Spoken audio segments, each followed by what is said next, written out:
À l'Institut du sein Henri Hartmann, nous avons ouvert une consultation de dépistage personnalisé du cancer du sein basée sur un test, le test MammoRisc. Dans un premier temps, il y a une consultation où je reçois la patiente et où j'analyse avec elle tous ses antécédents personnels de cancer du sein, cancer ovarien et tous ses antécédents familiaux également.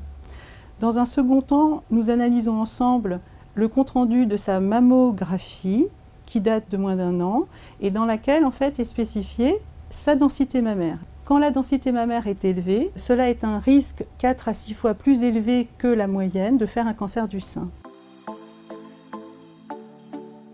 Je rentre dans le logiciel toutes les informations, puis nous allons réaliser un test salivaire qui est un test génomique afin de montrer les variations génétiques de la patiente.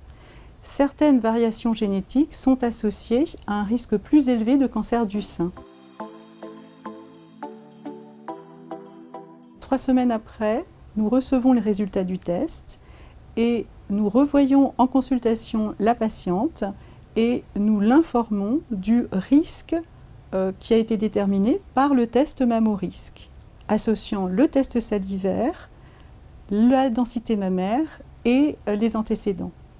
Ainsi, nous allons pouvoir imprimer une feuille de route pour les 5 années à venir en ce qui concerne le cancer du sein.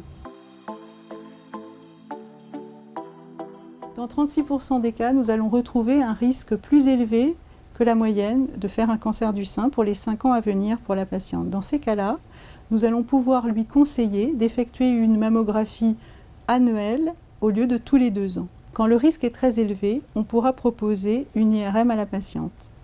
Quand le risque n'est pas très élevé, nous pourrons rassurer la patiente, lui conseiller de continuer son dépistage tous les 2 ans et lors de cette deuxième consultation, nous donnons des conseils de prévention du cancer du sein et nous insistons particulièrement sur le fait d'avoir une consommation modérée d'alcool et une activité sportive importante.